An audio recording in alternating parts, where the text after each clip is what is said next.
E eu quero aqui, né, dar as boas-vindas ao pastor Eduardo. Seja muito bem-vindo, viu, querido? Obrigado. Pastor da 8ª Igreja Presbiteriana. Sim, trago aqui um abraço do pastor Jeremias para você. Jeremias, porque Jeremias, desde a época de mocidade, ele já era pastor, um jovem pastor, né? Sim. E um grande abraço ao pastor Jeremias, a todos os queridos da 8ª Igreja Presbiteriana, que igreja amada. E o pastor Eduardo, o senhor trabalha lá com que área, pastor Eduardo? Eu trabalho com a mocidade, sou pastor da mocidade e também trabalho com o culto de oração e libertação, às quintas-feiras. E para quem imagina que na igreja presbiteriana não tem culto de libertação, então está aqui o pastor. Como é que é isso? É um culto que funciona, que dia da semana? Quinta-feira. Quinta-feira, quinta-noite. Quinta-feira, às 20 horas. Que interessante. E a gente começa o culto com o louvor, ministração da palavra e depois a gente tem um tempo de oração com os irmãos. E é interessante porque a igreja presbiteriana, historicamente, é conhecida como uma igreja que estuda muito a palavra de Deus. E vocês conseguem, então, né, ter apego à palavra, mas também está lidando com o poder de Deus ali, né? Creio que exatamente por ler a palavra que a gente tem essa percepção de que o mundo espiritual ele é real, ele é mau e ele precisa ser confrontado. Quando se fala de batalha espiritual, a gente está falando de uma batalha entre forças desproporcionais, né? O poder de Deus não se compara com o poder das trevas. É por isso que em todas as batalhas a gente é mais que vencedor. Amém. Se deixar, a gente vai começar a falar de batalha espiritual aqui. Não vamos falar de Antigo programa. Testamento. Um dia, nós vamos ter muito o que conversar, inclusive vamos ter poucos minutos. Vamos começar um papo sobre o Antigo Testamento, que eu sei que vai ser o primeiro de várias conversas que teremos, pastor Eduardo. Antigo Testamento, não é? As pessoas têm muita dificuldade de ler o Antigo Testamento. Não é? Por que você, como um teólogo e um pastor, se dedicou ao estudo do Antigo Testamento? O que te levou a ter essa dedicação ao Antigo Testamento? Eu gosto muito das histórias do Antigo Testamento e eu consigo ler o Antigo Testamento e aplicá-lo no Novo Testamento. Eu consigo fazer de forma muito fácil a ligação entre as batalhas e as histórias e as experiências dos heróis da fé do Antigo Testamento com aquilo que nós enfrentamos hoje. Então, o Antigo Testamento ele é riquíssimo. As histórias são belíssimas. Como você mesmo disse, ele tem 3 vezes o tamanho do Novo Testamento. Então, nós temos muito mais conteúdo, muito mais informações e uma abrangência de tempo muito grande na história. Então, eu me apaixono pelas histórias do Antigo Testamento. Mas a gente percebe também que há muita discussão com relação ao estudar essas histórias do Antigo Testamento, não é? Porque muitas vezes as pessoas não sabem se é um relato histórico, né, história com H, né? Então vou pegar o caso de Moisés, né? Moisés no Egito. Moisés existiu mesmo. Abraão, de Ur dos Caldeus, existiu mesmo. Sodoma, Gomorra, Ló, foram personagens históricos, assim como Pedro Álvares Cabral, que descobriu o Brasil, Dom Pedro I, ou eles são mitos, eles são histórias contadas pelo povo de Israel para ilustrar verdades bíblicas? Não, são personagens históricos, existem diversos documentos que comprovam a veracidade das histórias e dos relatos e dos registros bíblicos. Então, uma das seguranças que nós temos quando olhamos para o Antigo Testamento e percebemos que as cidades, as regiões mencionadas, toda a arqueologia vai comprovando a veracidade daqueles registros. E considerar essas histórias como alegorias, como figuras de linguagem, qual o risco para a fé de uma pessoa? Eu acho grave, é um erro grave. Eu acho que quando analisamos a Bíblia, a gente parte de uma ótica reformada, analisando o princípio histórico-gramatical, que dá muita segurança para que a gente possa entender qual era o desejo do autor ao escrever aquilo que ele escreveu, da forma como ele escreveu, inspirado por Deus. Se você atribui àqueles registros o nome de alegorias, e se você não entende aqueles fatos como sendo fatos reais e consumados, você vai cair na seguinte armadilha. Se eu não sei o que é real e o que é alegórico, como eu vou distinguir o que é real e o que é alegórico? Uhum. Então você cria uma armadilha perigosa para a sua fé. E você começa, só para concluir, começa Então, a defender como real aquilo que interessa a você e alegórico aquilo que não interessa a você. Esse é um grande perigo. Aí a subjetividade acaba interferindo, Claro, né? Na objetividade que deveria ter o estudo das Escrituras. Você mencionou, vou chamar de você, né? Claro, óbvio. Você mencionou, Eduardo, essa questão aí, que é uma questão de hermenêutica, né? Que é uma disciplina que vocês, como pastores, estudaram no seminário, né? Então, esse princípio histórico-gramatical, ele dá para o teólogo e para o pastor uma ferramenta para interpretar esse texto bíblico, analisando a história do povo de Israel e a gramática, no caso aí, seria o texto hebraico, é isso? Exato. É bom essa pergunta sua ela é interessantíssima, excelente pergunta, e a gente precisa entender o seguinte, ao responder essa pergunta. A Bíblia, ela foi escrita de forma que uma pessoa simples possa entender e compreender.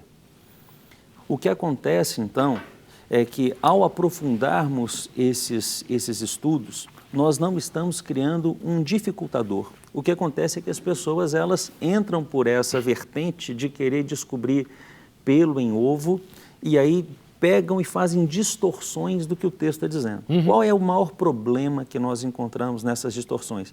São versículos que são pegos de forma aleatória, estudados de forma isolada, que geram as heresias que a gente tem visto por aí. Então, quando fazemos a leitura direta da Bíblia, uma pessoa simples, com conhecimento de linguagem básico, ele consegue entender, compreender e aplicar, não resta dúvidas.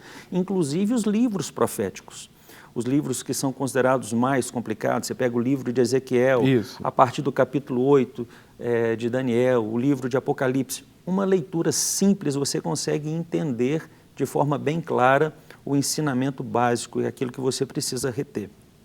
O estudo exegético, ele vai me ajudar a perceber se eu estou indo no caminho correto. A exegese é o aprofundamento desse estudo. Na língua original. A língua original. O desejo é você tentar descobrir as palavras originais, o sentido que aquelas palavras tinham naquela época.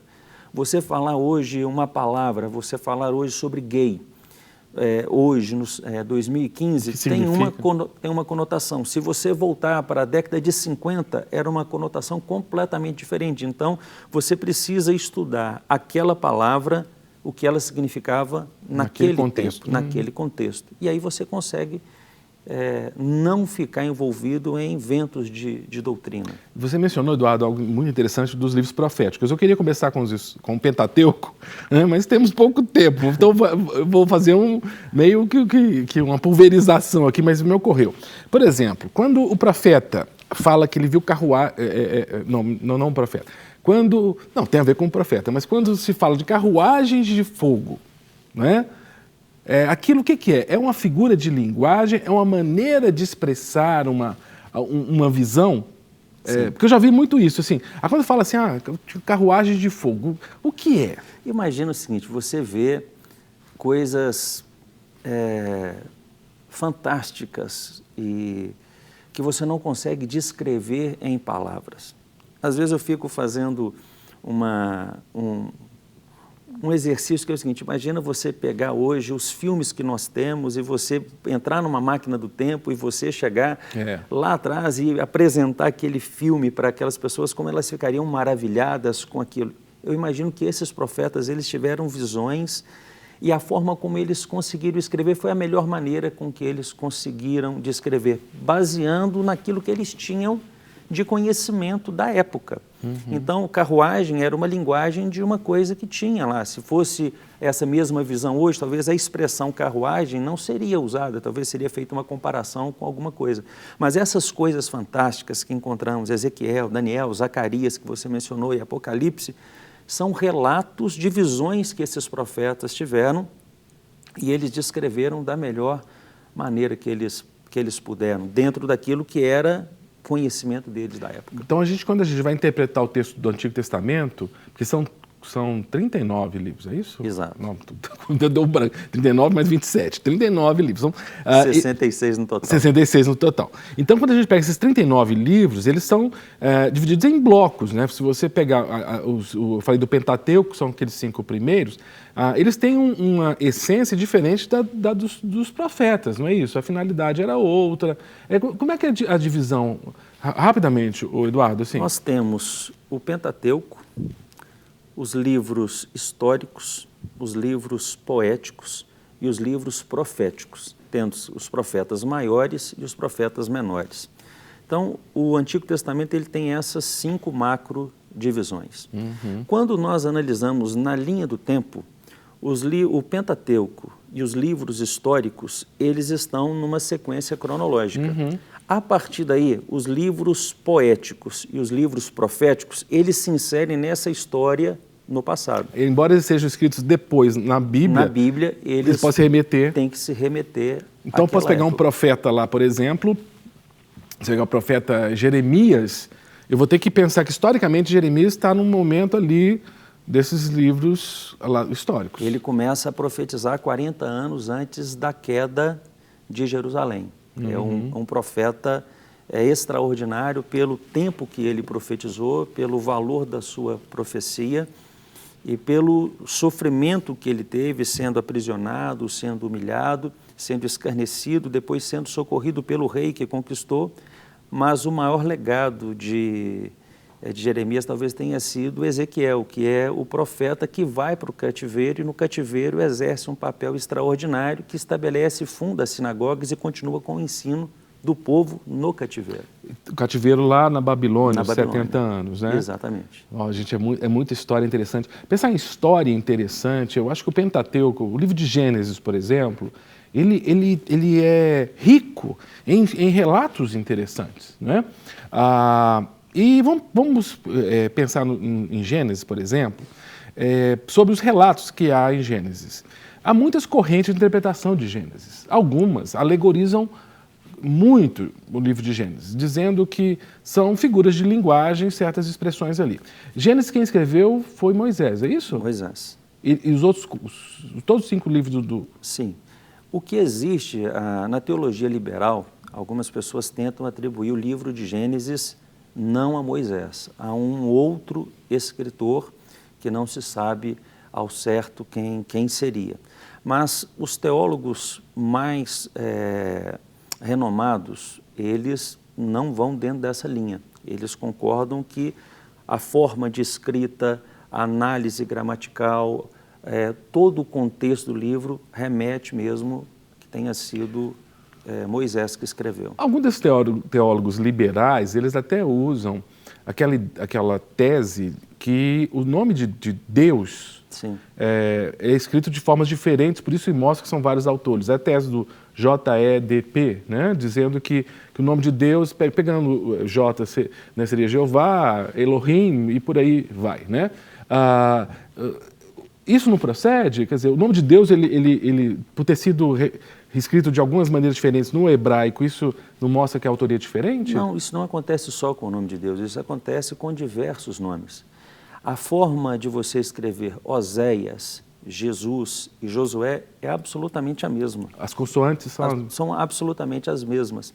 Então, esse tipo de argumentação, ela se invalida porque isso remete e acontece com outros diversos nomes também, inclusive nomes de cidades, né?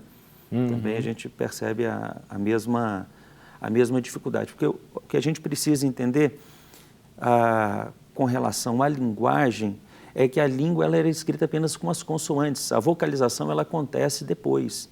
Por isso existem todas essas diferenças. Você vai escrever Mordecai, Mardoqueu, é o mesmo nome, a vocalização é que provoca essas pequenas diferenças. Porque no hebraico você tem os massoréticos, que são aqueles 3 pontinhos, um pontinho que dá... Que geram muita confusão às vezes. Que às vezes uma mosca suja ali, você pensa que é um... Isso não um é boato, isso é fato, né? Tem casos desse mesmo. E é engraçado, eu também tive o privilégio de fazer seminário, né? E também cursei o seminário da Igreja Presbiteriana, e muitos falavam assim, mas como é que você gosta de hebraico? Gente, hebraico é uma língua, é linda a língua hebraica. a riqueza, né, da língua hebraica, e você primeiro lê só com consoante, depois você vai inserindo as vogais ali, e percebendo que realmente as palavras que têm 3 consoantes, dependendo da vogal, muda completamente a palavra. Né? Uma dificuldade que acontece para a gente, às vezes, é que os tempos verbais, eles são diferentes. Então, nós estamos acostumados com presente, passado, futuro, pretérito perfeito, pretérito mais que feito. Nós temos uma construção da língua portuguesa, mas o tempo verbal original, hebraico, ele é completamente diferente. Então, existe um passado que, da forma como ele é falado, ele é um passado que se repete constantemente. Dependendo da vocalização, ele é um passado que dura apenas um período curto e que se encerra de forma definitiva. Então, essas coisas é muito bonito, muito gostoso de estudar, são coisas muito interessantes. Ô Eduardo, e interessante também é pensar, o diretor vai ficar bravo comigo, mas eu gosto tanto de Gênesis, vou ficar um pouquinho mais em Gênesis. 2 textos de Gênesis. O primeiro, o da criação, né? Depois eu quero falar de um outro texto. Mas da criação, aquilo ali, Adão, Eva, Jardim do Éden, aquilo é uma metáfora, é um caos que Deus contou para falar da origem do homem, ou aquilo aconteceu mesmo? Eu creio que aconteceu de forma literal. O que nós temos com relação ao estudo de Gênesis capítulo 1 e capítulo 2, mas principalmente Gênesis capítulo 1, dentro das teorias criacionistas existem diferentes formas de abordagem relacionadas ao tempo. Então, se nós traçarmos, isso é muito fácil de você fazer, uma linha cronológica, você vai chegar a 6.000 e poucos anos de Adão até os dias de hoje. Uhum. Então, nós temos 2 teorias básicas, a teoria da Terra madura, da Terra antiga e da Terra nova. Dentro dessas teorias, alguns teólogos criacionistas, eles defendem que a Terra ela foi criada com aparência de madura, por isso a datação ela leva a imaginar uma data maior, mas ela, na verdade, ela possui uma datação menor. Outros que argumentam isso numa data de tempo que vai além de 6.000 anos, que jogariam talvez para 15, 20... Não para tanto. Chega tanto. Na teoria das lacunas. Tá. A teoria das lacunas, ela fala que as genealogias, em toda a Bíblia, não tem nenhuma genealogia completa. Uhum. Então, essa data de 6.000 anos, ela é estabelecida numa genealogia sem lacunas. Com a teoria de lacunas, você pode aumentar potencialmente esse número, mas não para casa de milhões de anos. Outros, aqueles que defendem a data da Terra Antiga, de 4,5 bilhões de anos, eles vão apontar para que aqueles dias de Gênesis, eles seriam eras. Dias era. Dias era. Mas a minha concepção, a minha leitura, eu não acredito que nós A teologia mais conservadora entende literalidade no dia, no Yom mesmo, que é dia 24 horas. 24 horas. Beleza. Então, Adão e Eva, mesmo, Deus do barro fez um homem e da costela tirou uma mulher. Exatamente. Do lado que é para não... Ela não está nem acima nem abaixo. Isso já é. Bom, o Deus que eu conheço pode fazer isso. Vamos para outro texto um pouquinho mais para frente. Né?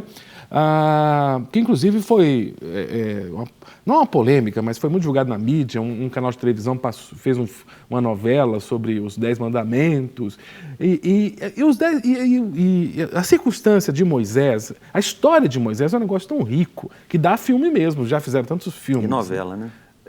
Novela, né? Então vamos pensar 2 eventos ali na história de Moisés, que temos tantos, né? Tem uma sarça que ardia, a água, né, da pedra. Vamos pensar as pragas do Egito e a travessia do mar pelo povo a pé seco, que o texto bíblico diz. Existem teorias que dizem, eu já li até um livro, tinha até um livro que há mais de 30 anos foi escrito, que o título era E a Bíblia tinha razão. Eu lembro que eu li esse livro, me indicaram, falaram, não, esse livro é sensacional. Comecei a ler o livro, era um livro assim, tentando provar cientificamente os fenômenos que na Bíblia eram sobrenaturais, eram intervenção divina. O livro falava o seguinte, por exemplo, aqui as pragas do Egito, por exemplo, a praga das rãs é porque é uma época do ano em que determinado fungo proliferava e as rãs comiam aquele fungo. Eram umas coisas assim. Isso acabou depois? Pois é. E o mar, dizendo que o povo passou ali, mas na realidade foi um período, quando o povo atravessou, não, o povo atravessou mesmo, mas foi ali, como é que fala? Um lugar mais alto, Isso. que quando tinha a maré baixava, dava para se passar. Como é que é a interpretação que você entende, Eduardo? Aquilo ali está completamente equivocado. Quando você vai estudar a geografia, aí é importante você perceber quais eram os lugares possíveis de serem passados. Existe hoje uma dificuldade, por exemplo, tem o Monte Sinai e as pessoas vão ao Monte Sinai, mas existe uma dificuldade de saber qual é o verdadeiro Monte Sinai. Porque, na verdade, o Sinai é uma cordilheira. São vários. São vários montes. Então, aquele monte que aparece em várias fotos e tal, que é colocado, não foi ali que Moisés esteve, não existe essa certeza, até porque a região abaixo dele, ela não comportaria 2,5 milhões de pessoas durante um ano ali. Então, existe quando vamos, e esse é um assunto que eu conheço razoavelmente, porque eu sou apaixonado por esse assunto e amo estudar sobre isso. Então, existem possibilidades. Hoje, se você for a Israel, você vai poder, então, fazer a visita aos 2 montes. Um monte que é considerado e visitado por todos e aqueles que os pesquisadores julgam ser o monte verdadeiro, onde realmente aconteceu. No pé dos montes tem uma planície, é isso? Exatamente, onde o povo ficou. O povo fica no pé do Monte Sinai durante um ano exato. Eles saem do Egito depois da Páscoa e um ano exato depois eles começam a trajetória rumo a Canaã. Mas antes de chegar no Monte Sinai, calma, não chega no Sinai ainda não. Vamos atravessar o mar. Por que não era possível como é que chama, maré baixa e atravessar? Por conta da localização. O texto, primeiro, porque eu creio que aconteceu ali mesmo, foi um milagre. Não só apenas o milagre do mar se abrir. A gente precisa entender, voltando no que você falou, por que aconteceram as 10 pragas. As 10 pragas, elas tinham a ver com 10 tipos de deuses que Deus estava vencendo. Então você tem que pensar num povo que passou 380 anos na escravidão. Então eles eram filhos de escravos, avós de escravos, bisavós de escravos, geração de escravos. E eles então, como escravos, adoravam todos aqueles deuses e viam o poderio do Egito e o domínio do Egito naquilo. Então, quando Deus vai retirar aquele povo, Deus mostra para aquele povo que Ele é o Deus que Ele vence todos os deuses do ar, todos os deuses da terra, todos os deuses da água, e Ele vence por último quem? Então não foi aleatório as 10 pragas? Não. Cada praga com um objetivo específico de derrotar todos os deuses e o principal deles, Mas o final? Faraó. O final foi o anjo da morte lá e tudo, né? Quando passa, ali era um prenúncio do sacrifício de Jesus.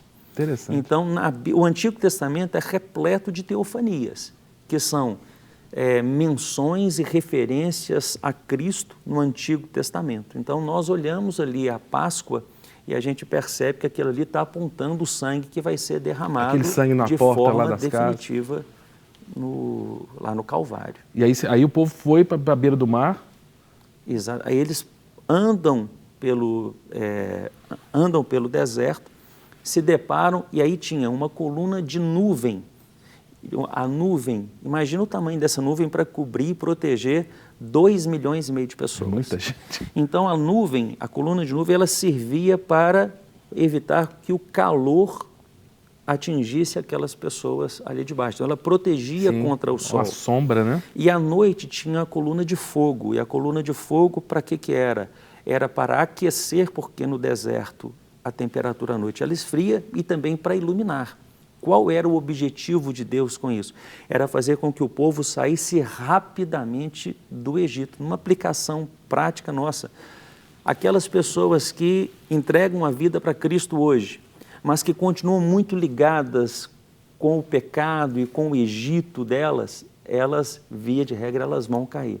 Então, a partir do momento que você tem uma experiência com Cristo, Deus quer que você saia rapidamente dessa zona de pecado, daquilo que te leva a pecar, e você vá na direção da terra que ele te prometeu. E a No nosso nuvem caso, em cima de dia, de noite... coluna de fogo, E para aí iluminar Deus- e para aquecer. Deus abre o mar e o povo passa a pé seco. Essa coluna de fogo, ela bloqueia o exército de Faraó e acontece uma coisa interessante. A abertura do mar, ela não se dá num instante rápido, ela acontece durante toda a noite. Então o vento começa a soprar, Moisés segurando o cajado na direção, vem o vento soprando e abrindo aquele mar. E imagino que era uma cena belíssima. E aí diz o seguinte, que quando o mar se fecha, todo o exército de Faraó, ele é destruído. Como que você vai fazer isso com 2 centímetros de água? Se bem que eu creio no milagre, eu creio que Deus pode pra matar isso. afogado com 2 centímetros de água. Mas eu não acredito que foi isso, não. Eu creio Então que foram não foi maré paredes. baixa, não. Foi uma coisa sobrenatural mesmo. Sobrenatural mesmo. Depois que o povo atravessa, eles chegam até Mara, a região de Mara, e de Mara, onde a água salgada é transformada em água doce, eles vão para um oásis chamado Elim. Elim significa paz de Deus. Esse oásis, essa região chamada Elim, ela existe até o dia de hoje. Esses oásis, Fica na essas península fontes, do Sinai. Exatamente, você pode visitar e beber dessa água lá também. Eduardo, nós vamos ter que pensar. nós nem chegamos ainda no Sinai. Nós não saímos de Gênesis. Nós estamos em Gênesis, mas vamos Chegamos em Êxodo, né, na verdade. Isso, já estamos em Êxodo, é verdade, atravessamos o mar ali. Mas vamos tentar depois agendar mais uns papos. Tão gostoso, né? Conversar sobre o Antigo Testamento e falar de Jesus. Quer dizer, falando do Antigo Testamento, você falou de Jesus, O tempo todo. apontando para Cristo, né? Sim. Querido, Vai ser um prazer. Muito obrigado, viu? Para receber todas as novidades do canal, inscreva-se. E se curtir o vídeo, clique em gostei. Aproveite para acompanhar a Rede Super nas redes sociais.